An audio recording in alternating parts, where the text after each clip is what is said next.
Hello, thank you for the warm welcome. And before I get started, I just want to thank everyone, thank the wonderful hosts. This event has been great, and just want a round of applause for our hosts today and our sponsors in TaiwanTrade. So thank you so much. So Unbotify is an Israeli startup company that is trying to address a problem that's really becoming bigger and bigger in the e-commerce ecosystem. So we've talked a lot about the trends in e-commerce and all of the growth. So unfortunately, with a lot of this growth, this also presents a huge opportunity for fraud, for fraudsters to come in and create opportunities for them to take advantage of these growths in e-commerce. So let's get a little bit into this. So jumping into this, there we go. Had trouble with the slide for a second. Let's jump back to the 1950s. I promise we won't stay there for too long. I'm not going to take you on a huge history evolution. We're going to jump forward 67 years pretty quickly. But let's go back to Alan Turing, who is the father of computer science.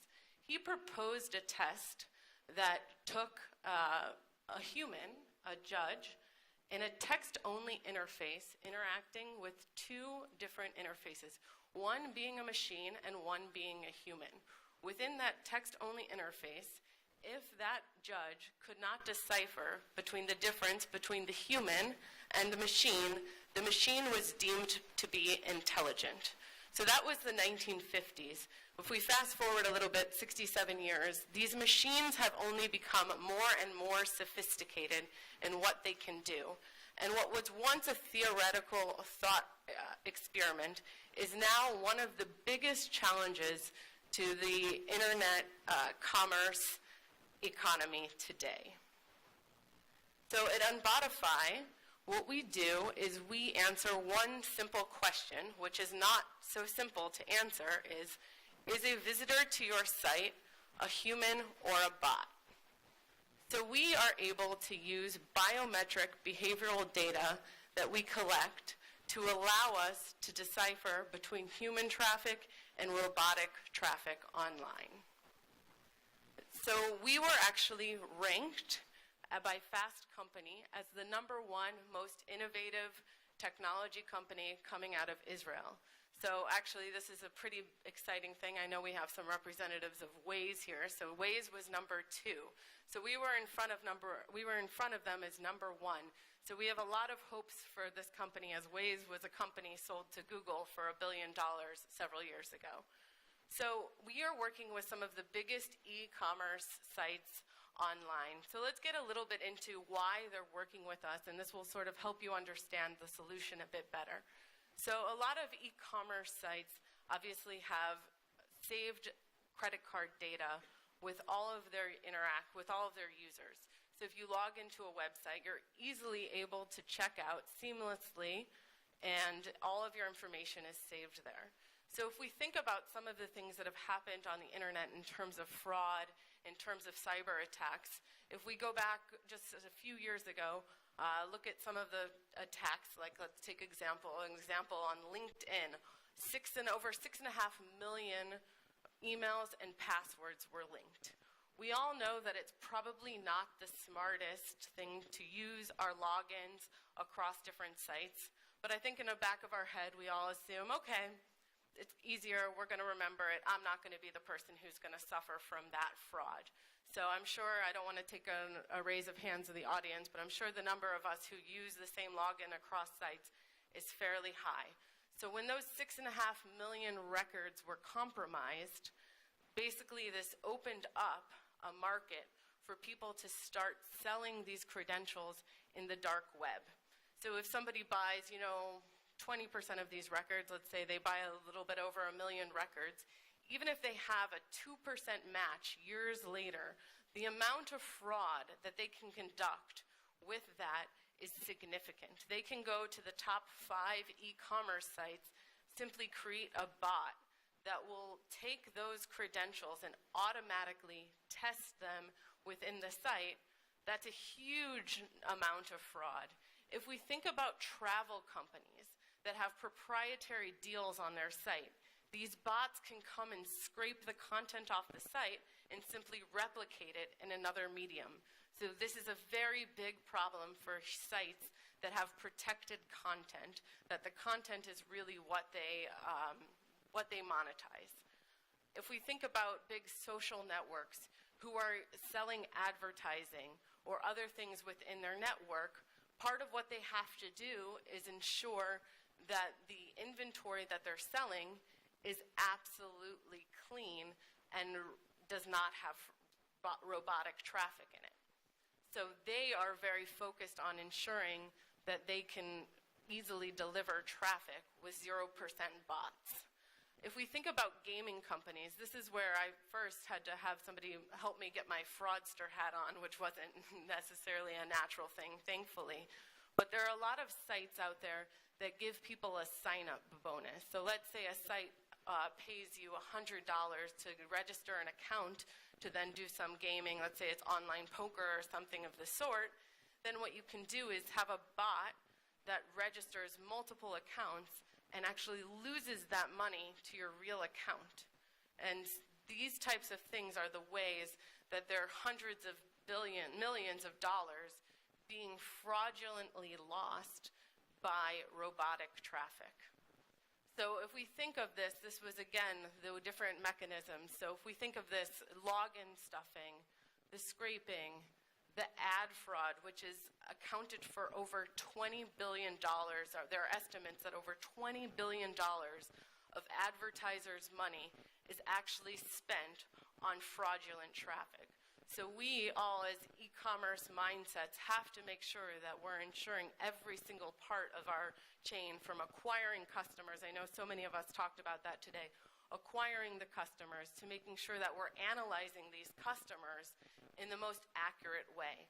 So we also have to think about this in terms of analytics. So many e-commerce sites spend millions of dollars a year simply creating A/B tests, having huge teams of analysts analyzing the traffic to the site, analyzing if we put this jacket as opposed to these shoes, do we see an increase in conversion? At times, sites can see as high as 40% of robotic traffic to their site. If that is what happens, it becomes very, very difficult for us to have a meaningful understanding of what these analytics mean. So as e-commerce sites that spend so much time analyzing this data, it's essential that all of the protections are taken to really understand and ensure that all of this data is as correct as possible. If we take a step back and really think about these bots are able to be very, very sophisticated. I would say we all benefit from bots on a day-to-day basis.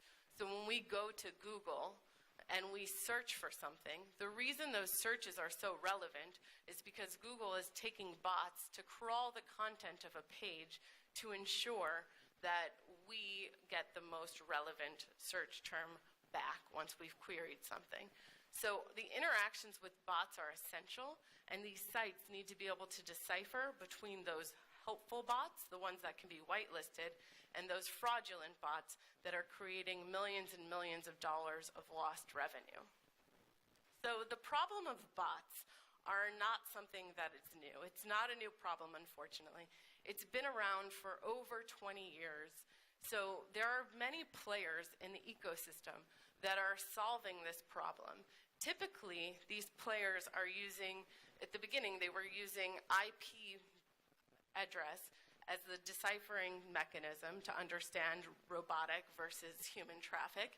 And now they've migrated towards browser fingerprinting and other fingerprinting methods. However, these methods, unfortunately, are not fine-tuned and sophisticated enough for the fraudsters today that are creating these bots. As there became more and more opportunities for fraud, there became greater and greater sophistication in these bots.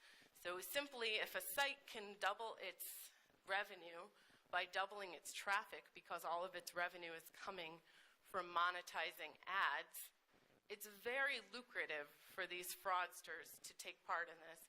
So really, the only metric, the only thing that can be used to ensure that this is accurately done is to get to the core of the hardest thing that there is to fake, and that is the behavioral biometrics. That's the human interactions that an individual takes in interacting with a website or with a mobile device. So we collect all of these human interactions. So if you think of all of the things that you're interacting, even on your phones, the gyroscope, the accelerometer, we can understand if a phone is flipped face down, that's obviously a bot if there's interactions happening with a phone that isn't even facing up. We can understand the touchpad movements on a phone. If we go to a desktop experience, we can understand the cursor movements of the mouse, the simple keystrokes and the different timing between the keystrokes and what's expected. So if you look at the top left here, this is not just a piece of abstract art. It's actually the mouse movements of a client's registration page. And this is a human movement. You can see the irregularities of the movements, the potential errors where they have to move back and forth. However, on the right, what you can see here is actually the interactions of a bot. So everyone knows previously bots were rather unsophisticated, didn't have much movement, and now the solutions are able to detect those. So they've really created a lot of biometric movement within the interface, and this is what's the output. This is what the solution is able to detect between the anomalies of human interaction of the mouse and the robotic interaction of the mouse. On the bottom, what you can see is actually the extract of the distribution of one single data point's extraction, actually the speed histogram of a mouse. So in all, we really have to go to the core of the hardest thing that there is to fake in order to be able to decipher between that human and that bot. So if we go back to where we started at the Turing test, and we think about the interface, which was a text-only interface of a teleprinter, what existed in the 1950s, and we try to think about moving this to a different medium, let's say a voice interaction, 100% of the time, the human would be able to detect whether that was a human or a bot. The reason for that are the biometrics associated with the voice.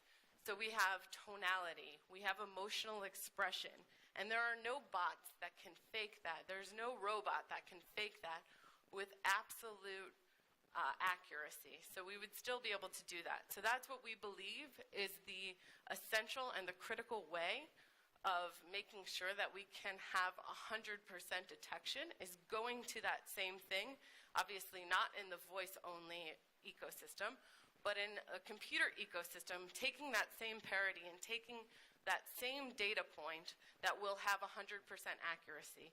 And that is the biometric behavior that we have. So we do not have false positives. We have rare false positives because we are going to that core.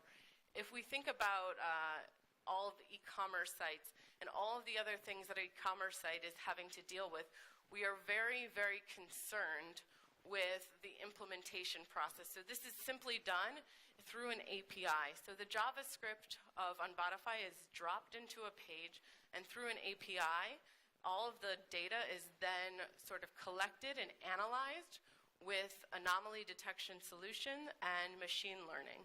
So I think this system, I think Turing would also say, is an intelligent system.